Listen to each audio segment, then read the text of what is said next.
एको देवः स्वामिनारायणोऽयम् एको मन्त्रः स्वामिनारायणेति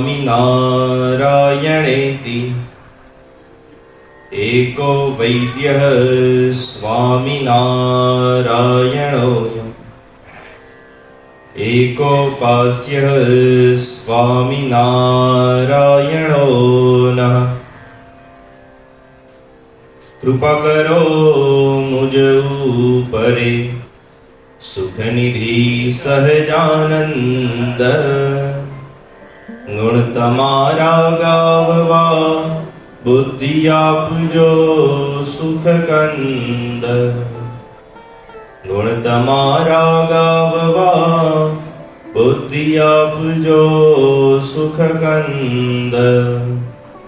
श्री स्वामिनारायण भगवाननी जय। ભગવાન શ્રી હરિ પોતાના ભક્તરાજ સમા એવા મયારામ ભટ્ટને ખૂબ જ અગત્યનો ઉપદેશ આપી રહ્યા છે।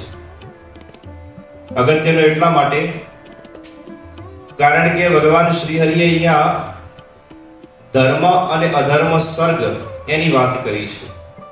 પ્રથમ અધર્મ સર્ગની વાત કરી। એ અધર્મ સર્ગ કેવો છે તો દોષોથી યુક્ત છે અને એનો પરિવાર પણ દોષોથી યુક્ત છે, એ પ્રકારનો આ અધર્મ સર્ગ છે। અને ગુણોથી યુક્ત છે એ ધર્મ સર્ગ છે। મૂળ મયારામ ભટ્ટે પ્રશ્ન એવો કરેલો કે પ્રભુ અમે ભક્તિ એને કેવી રીતે પામી છે, પ્રભુની જે વિશિષ્ટ પ્રકારની ભક્તિ છે એને મનુષ્ય કેવી રીતે પામી શકે, એનો ઉપાય મને બતાવો। ત્યારે ભગવાન શ્રી હરિએ ધર્મથી યુક્ત રહી અને ભક્તિ કરવા માટેની વાત કરેલી અને એમાં ધર્મ સર્ગ અને અધર્મ સર્ગની વાત આવી। છેલ્લે આપણે એ જાણ્યું કે શ્રીજી મહારાજનું મંતવ્ય એવું છે કે મનુષ્ય પોતાના જે દોષ છે એ દોષોનો ત્યાગ કરી અને ગુણોને અપનાવવા જોઈએ। જો પોતાનામાં થોડો ઘણો પણ દોષ હોય તો એને અણગણવો ન જોઈએ। એવું ન વિચારવું જોઈએ કે આપણામાં આ થોડો દોષ છે તો કદાચ ચાલી જશે, બહુ વાંધો નહીં આવે, બહુ તકલીફ નહીં થાય, એવું મનુષ્ય વિચારવું ના જોઈએ। કારણ કે એવો પ્રમાદ રાખવાથી, એ દોષને બહાર ન કાઢવાથી મનુષ્યનું અધમ થાય છે, પરંતુ એમાંથી સારું થતું નથી, રૂડું થતું નથી। એના ઉપલક્ષમાં શ્રીજી મહારાજ અહીંયા 5 મુખ્ય દોષ બતાવ્યા અને એ 5 મુખ્ય દોષ એના દ્વારા જે મનુષ્ય, રાજા મહારાજા, ઋષિ મુનિઓનું પૂર્વેના સમયમાં જે ખરાબ થયું હતું, દુઃખ થયું હતું જેના દ્વારા, અને જેના દ્વારા સમાજની અંદર અપકીર્તિ થઈ હતી, એની વાત કરતા શ્રીજી મહારાજે વશિષ્ઠ મુનિ, સહસ્ત્રાર્જુન, નહુષ રાજા ઇત્યાદિના નામ આપ્યા। ત્યારે મયારામ ભટ્ટે શ્રીજી મહારાજને પ્રશ્ન કર્યો કે પ્રભુ, ઉપરોક્ત તમે જે નામ બતાવ્યા છે એ બધાએ પૂર્વના સમયની અંદર એવું તો શું કર્યું કે જેને વશ થઈ સંસારમાં તેઓની અપકીર્તિ થઈ, અથવા તો તેઓનું પોતાનું જ કલ્યાણ ન થયું, રૂડું ન થયું? એ વિશે મને વિસ્તારપૂર્વક જણાવો। ત્યારે સર્વપ્રથમ શ્રીજી મહારાજ કહે છે કે લોભ દ્વારા જે લોકોનું અધમ થયું, લોભને વશ થઈ જે લોકો સંસારમાં અપકીર્તિને પામ્યા, એવા લોકોની પ્રથમ આપણે વાત કરીએ તો શ્રીજી મહારાજ કહે છે પ્રથમ છે વશિષ્ઠ મુનિ। ઇક્ષ્વાકુ વંશી સૂર્યવંશી રાજા નિમિ હતા। આ રાજા નિમિ તેમણે એક વિશિષ્ટ પ્રકારના યજ્ઞનું આયોજન કર્યું। તેઓને પોતાને યજ્ઞ કરવો હતો એટલે યજ્ઞની અંદર ઋત્વિજ તરીકે વશિષ્ઠ મુનિનું સ્થાપન કર્યું અને વશિષ્ઠ મુનિ પાસે પ્રાર્થના કરી કે મારે આ પ્રકારનો યજ્ઞ કરવો છે, માટે તમે મારી આ પ્રકારની વિનંતીને સ્વીકાર કરો। આ ઉપરાંત ઇક્ષ્વાકુ વંશના કુલગુરુ તરીકે એ વશિષ્ઠ મુનિ જ હતા. એટલે નિમિ રાજાના એક પ્રકારના ગુરુ એ વશિષ્ઠ મુનિ પોતે હતા. હવે વશિષ્ઠ મુનિએ બીજી તરફ ઇન્દ્ર રાજાને વચન આપી દીધેલું કે હું અમુક સમય તમારે ત્યાં યજ્ઞ કરવા માટે આવીશ. અને આ તરફ નિમિ રાજાએ પણ યજ્ઞનું આયોજન કરી દીધેલું. એટલે હવે વશિષ્ઠ મુનિએ નિમિ રાજાને કહ્યું કે તમે નિશ્ચિત થઈ અને થોડો સમય માટે રાહ જુઓ. હું ઇન્દ્રનો જે આવેલો યજ્ઞનો એક પ્રકારનું નિમંત્રણ છે, તો પ્રથમ હું એ યજ્ઞ પૂરું કરીશ અને ત્યારબાદ અહીંયા આવી તમારો યજ્ઞ સંપન્ન કરીશ. ત્યાર પછી વશિષ્ઠ મુનિ એ ઇન્દ્ર રાજાને ત્યાં જાય છે અને યજ્ઞનું કાર્યવાર કરે છે. આ તરફ નિમિ રાજા એમણે મનોમન વિચાર કર્યો કે આ શરીરનું કાંઈ નક્કી નથી. આપણે આ સુંદર આયોજન કર્યું છે અને આપણો દેહ જો પડી જશે તો આ આયોજન ભંગ થશે. માટે નિમિ રાજાએ વિચાર કર્યો કે આપણે આ યજ્ઞને તત્ક્ષણ પૂરો થાય એના માટે બીજા ઋત્વિજનું સ્થાપન કરી બીજા બ્રાહ્મણોને બોલાવી આ યજ્ઞ પૂર્ણ કરવો. એ સમયની પરિસ્થિતિને અનુરૂપ થઈ નિમિ રાજાએ બીજા બ્રાહ્મણોને બોલાવ્યા છે અને યજ્ઞનું કાર્ય શરૂ કરાવી દીધું છે. હવે આ યજ્ઞ ચાલતો જ હતો એ વખતે જ વશિષ્ઠ મુનિ પરત આવે છે અને આવીને જોયું કે નિમિ રાજાએ પોતાની આજ્ઞાની અવજ્ઞા કરી અને આ રીતે યજ્ઞનો આરંભ કરી દીધો છે. એટલે અતિશય ક્રોધિત થયા. ક્રોધિત અવસ્થામાં આવી વશિષ્ઠ મુનિ નિમિ રાજાને કહે છે કે તમે આ જે કાર્ય કર્યું છે યોગ્ય નથી. તમે મને પ્રથમ ઋત્વિજ તરીકે સ્થાપન કર્યો અને બીજા બ્રાહ્મણો દ્વારા તમે યજ્ઞ સંપન્ન કરાવી રહ્યા છો. માટે તમે ખૂબ અધમ કાર્ય કર્યું છે. હું તમને શાપ આપું છું કે તમારો દેહ તત્ક્ષણ પડી જાય, અર્થાત મૃત્યુ થાય. નિમિ રાજાએ પણ એ વખતે વચનો ઉચ્ચાર્યા કે ગુરુવર, યથાસ્થિતિ અને યથાકાળ મેં યોગ્ય નિર્ણય લીધો છે. તમારું ક્યારે આવવું ક્યારે ન આવવું એ નિશ્ચિત ન હોવાથી મેં આ બીજા બ્રાહ્મણો દ્વારા યજ્ઞ શરૂ કરાવ્યો છે. તમને આ યજ્ઞની અંદર લોભ છે કે નિમિ રાજા જો યજ્ઞ કરશે તો મને ઘણું બધું ધન ઇત્યાદિની પ્રાપ્તિ થશે. આવા લોભને વશ થઈ તમે મારા ઉપર કુપિત થયા છો. માટે હું પણ તમને શાપ આપું છું કે તમારો દેહ પણ પડી જશે. બંને સામસામે એકબીજાને દેહ પડી જવાનો અર્થાત મૃત્યુનો શાપ આપી દીધો છે. શ્રીજી મહારાજ આ દ્રષ્ટાંત દ્વારા એ સમજાવવા માંગે છે કે લોભ કેવો વિનાશ સર્જે છે. લોભના દ્વારા કેવા કેવા પ્રકારની હાનિ થઈ શકે છે.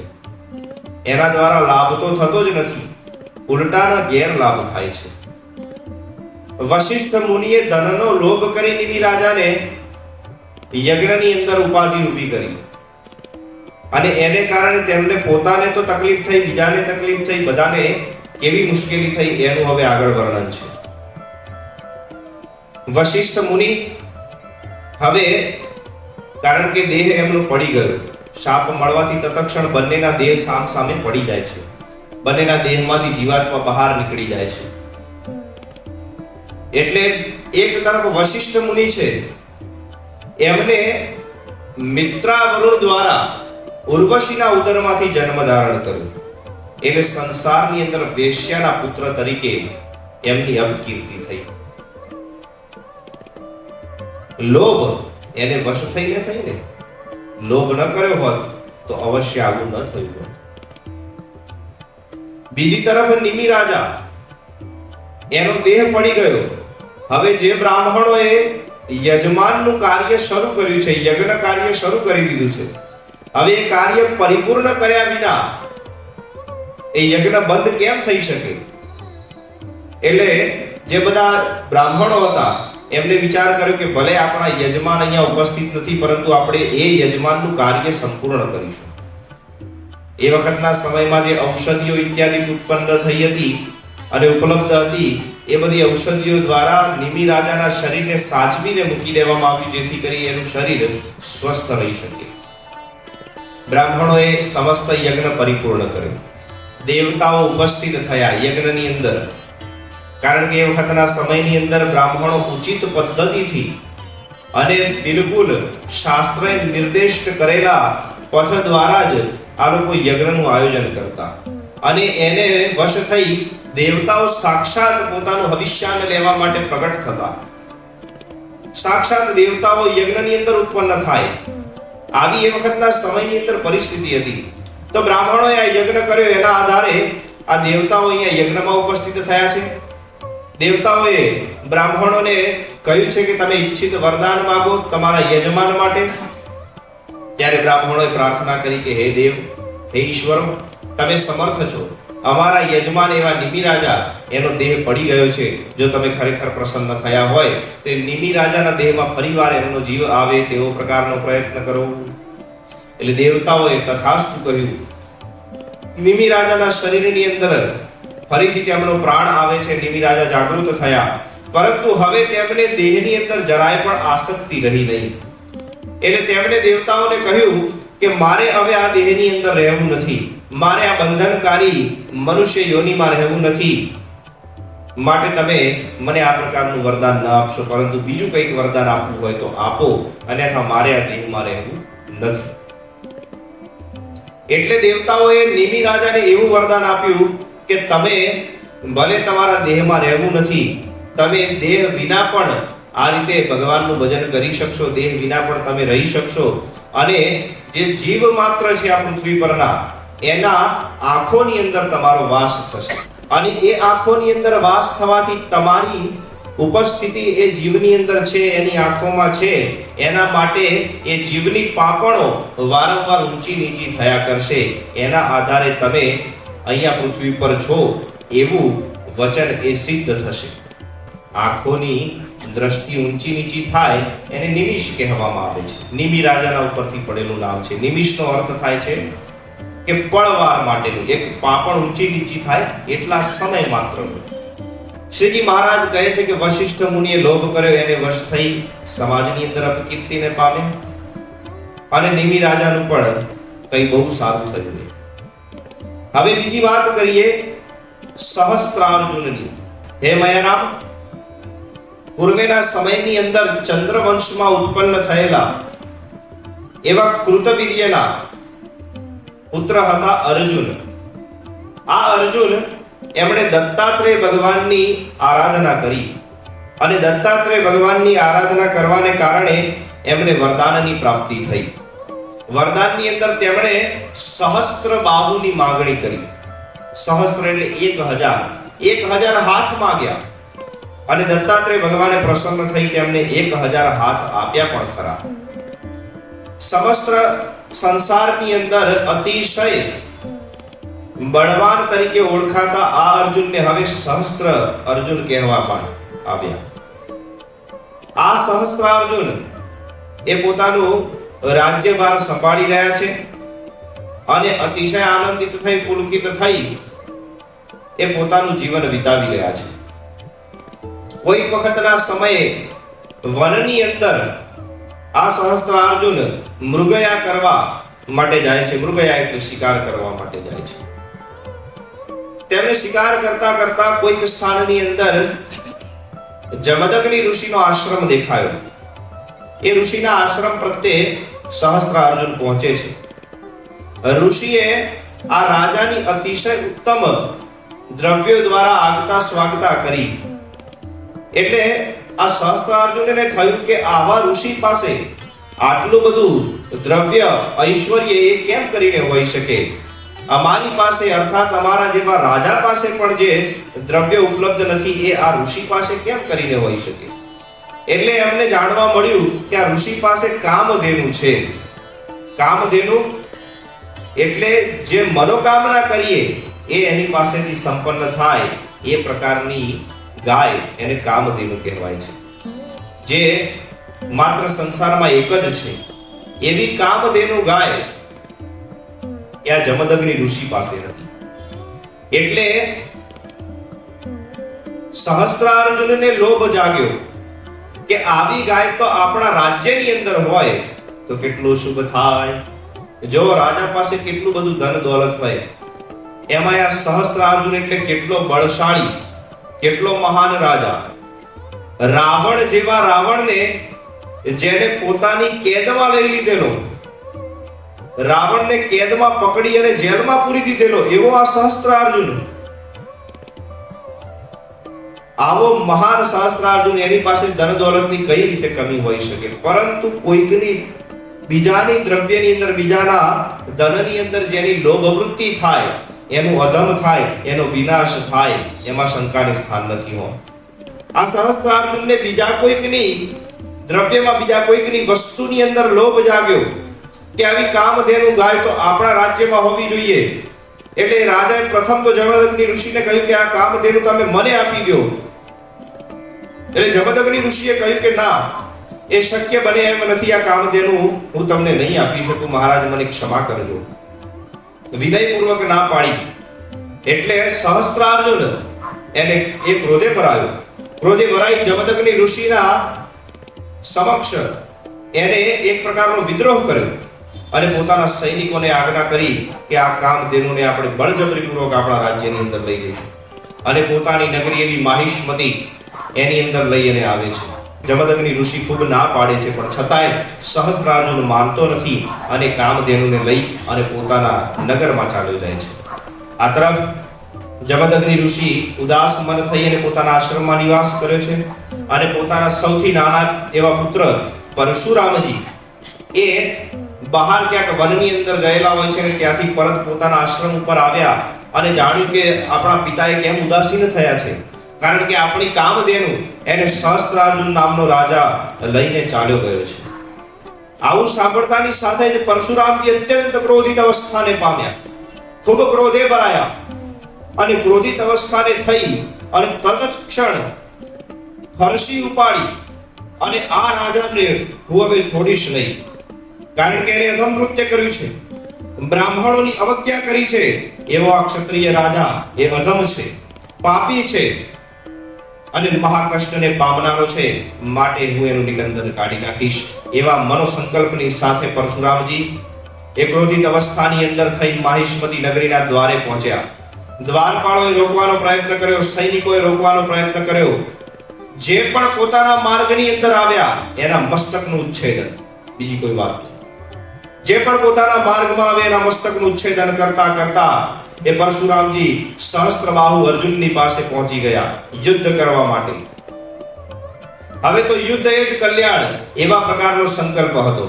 સહસ્ત્રબાહુ અર્જુને જાણ્યું કે આ તો જમદગ્નિ ઋષિનો પુત્ર છે, તને કામધેનુ હું નહીં આપું, એવા પ્રકારના વચનો ઉચ્ચારવા લાગ્યો. અને આ તરફ પરશુરામ તો માત્ર કામધેનુને લઈ જવા અને સહસ્ત્રબાહુ અર્જુનને પાઠ ભણાવવા માટે જ આવેલા. કારણ કે એ વખતના સમયની અંદર જે રાજાઓ હતા, ક્ષત્રિય રાજાઓ, એ પોતાના ધર્મમાંથી ભ્રષ્ટ થયેલા હતા અને પાપની પ્રવૃત્તિ ચલાવી રહ્યા હતા, પાખંડ ચલાવી રહ્યા હતા. એટલા માટે ભગવાને પરશુરામ સ્વરૂપે અવતાર ધારણ કરેલો અને આવા જે અધમ અને પાપી રાજાઓ એનો નાશ કરવા માટે જ ભગવાને જન્મ ધારણ કર્યો હતો. પરશુરામ ભગવાને અહીંયાથી જ આવા રાજાઓનું અધમ થાય, આવા રાજાઓની પાપની પ્રવૃત્તિનો નષ્ટ થાય એના માટે પૃથ્વીનો ભાર હલકો કરવા માટે અહીંયાથી જ શરૂઆત કરી છે. અને એવું કહેવાય છે 17 અક્ષૌહિણી સેના એનો સામનો એકલા હાથે પરશુરામજીએ કર્યો. એક અક્ષૌહિણી સેનામાં લાખો સૈનિકો હોય, લાખોની સંખ્યાની અંદર સૈનિકો હોય એક અક્ષૌહિણી સેનામાં. એવી 17 અક્ષૌહિણી સેનાનો નાશ એકલા માત્ર પરશુરામજીએ કર્યો. અને જ્યારે સહસ્ત્રબાહુ અર્જુન એ પરશુરામના સમક્ષ આવ્યો ત્યારે પોતાની 1000 બાહુ દ્વારા તેમને એક પ્રકારનો દ્વંદ્વ મુકાબલો આપી રહ્યો હતો. ત્યારે પરશુરામજીએ પ્રથમ તો એના હજારે હાથ કાપી નાખ્યા અને પછી એ રાજાને પણ નરકની અંદર મોકલી દીધો અને પોતે કામધેનુને લઈ અને પરત આવ્યા. જમદગ્નિ ઋષિએ જાણ્યું કે આપણે તો બ્રાહ્મણ છીએ અને આપણા પુત્રએ આ કેવું અધમ કાર્ય કર્યું, આવું અવશ્ય તમારે ન કરવું જોઈએ. એ પ્રકારની સલાહ પરશુરામજીને જમદગ્નિ ઋષિ આપે છે. રાજાનું મારણ કરવું, રાજાને મૃત્યુને ઘાટ ઉતારવો એ તો બ્રહ્મ હત્યા જેટલું મહાન પાપ કહેવાય. માટે તમે આ પાપની નિવૃત્તિ કરવા માટે તીર્થોની અંદર ચાલ્યા જાઓ. પરશુરામજી 1 વર્ષ માટે તીર્થની અંદર યાત્રા કરી અને પરત આવે છે. એ વખતે પણ કંઈક બનાવ બન્યો. સહસ્ત્રાર્જુનના 5000 પુત્રો હતા. એમાંથી કેટલાક પુત્રો ક્રોધે ભરાઈ અને પોતાના પિતાના મૃત્યુનો બદલો લેવા માટે જમદગ્નિ ઋષિના આશ્રમે આવેલા. એ આશ્રમમાં આવી જમદગ્નિ ઋષિનું માથું કાપી નાખ્યું અને એમની પત્ની રેણુકા દેવી એને ઉઠાઈ અને ત્યાંથી લઈ ગયા. કેટલું અધમ કાર્ય કર્યું! પ્રથમ તો બ્રાહ્મણનું મસ્તકનું ઉચ્છેદન કર્યું અને એની પત્નીનું હરણ કર્યું. આવું અધમ કૃત્ય કર્યું. એટલે જ્યારે પરશુરામજી તીર્થાટન કરી અને પરત પધાર્યા, ફરીથી ક્રોધની અવસ્થાને પામ્યા અને ફરીવાર માહિષ્મતી નગરની અંદર જાય છે અને સહસ્ત્રાર્જુનના 5,000 પુત્રોનો નાશ કરી અને પોતાની માતાને લઈ પરત આવ્યા. અને પોતે એવી વિદ્યાઓને જાણતા હતા એટલે પોતાના પિતાનું મસ્તક એ ફરી વખત એમના ધડને લગાવી અને એમને પુનર્જીવન આપે છે, નવજીવન આપે છે. પરંતુ આ રીતે લોભ કરવાથી કેટલો બધો વિનાશ સર્જાય છે એની અહીંયા શ્રીજી મહારાજ વાત કરી રહ્યા છે કે એક સહસ્ત્રબાહુ અર્જુને લોભ કર્યો, એને વશ થઈ એની કેટલી બધી સેનાનો નાશ થયો, એના પુત્રોનો નાશ થયો. એટલું જ નહીં, અને પરશુરામજીએ વારંવાર 21 વખત આ સમગ્ર પૃથ્વીને નક્ષત્રી કરી નાખી, એટલે ક્ષત્રિયહીન કરી નાખી. જેની ઉપર એક પણ ક્ષત્રિય જ નથી એવી આ પૃથ્વી કરી નાખી. વારંવાર 21 વખત કરી. તો અહીંયા શ્રીજી મહારાજ મયારામ ભટ્ટને ઉપદેશ આપતા કહે છે કે હે બ્રહ્મન, તમે જે પ્રશ્ન કર્યો હતો એના ઉત્તરની અંદર મેં તમને જણાવ્યું કે લોભને વશ થવાથી પૂર્વેના સમયમાં પણ આવી બધી પ્રકારની એ ઘટનાઓ સર્જાયેલી છે કે જેમાં અધમ જ થયું છે, વિનાશ સર્જાયો છે, દુઃખ થયું છે, આપત્તિઓ આવી છે. પરંતુ લોભની અંદર વશ થવાથી કોઈ દિવસ કોઈનું એ સારું કે રૂડું થયું નથી. માટે હે બ્રહ્મન, મનુષ્ય પોતાનો લોભ જાણી એ લોભનો ત્યાગ કરવો, એવો દોષ જો પોતાની અંદર હોય, થોડો ઘણો હોય પણ તોય ત્યાગ કરવો. શ્રીજી મહારાજ અહીંયા સ્પષ્ટપણે કહે છે કે થોડો ઘણો હોય તોય પણ ત્યાગ કરી દેવો, એને પ્રમાદથી પોતાની અંદર પડી ન રહેવા દેવો. કારણ કે થોડો ઘણો લોભ પણ મનુષ્યનું અધમ અને વિનાશ કરવા માટે સમર્થ છે. એ થોડોક લોભ પણ હોય તો એનો ત્યાગ કરવો અને સુખેથી ધર્મયુક્ત જીવન જીવવું. આ તે શ્રીજી મહારાજે અહીંયા પોતાના આશ્રિત એવા મયારામ ભટ્ટને વાત કરી છે. હવે આગળ શ્રીજી મહારાજ સ્નેહને વશ થવાથી કેવી અધમ પ્રવૃત્તિ થાય છે, સ્વાદને વશ થવાથી કેવી અધમ પ્રવૃત્તિ થાય છે, એવા અલગ અલગ પ્રકારના દોષોની અંદર પ્રવૃત્ત થવાથી કેવી વિનાશની વૃત્તિઓ સર્જાય છે, એ સગળી એ બાબત આપણને જાણવા મળશે કથાના આગળના સત્રોમાં. ત્યાં સુધી સર્વને જય સ્વામિનારાયણ. સ્વામિનારાયણ નારાયણ નારાયણ, સ્વામિનારાયણ નારાયણ નારાયણ, સ્વામિનારાયણ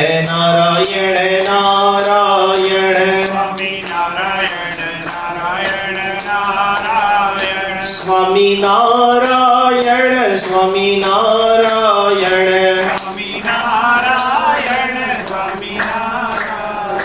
સ્વામિનારાયણ નારાયણ નારાયણ.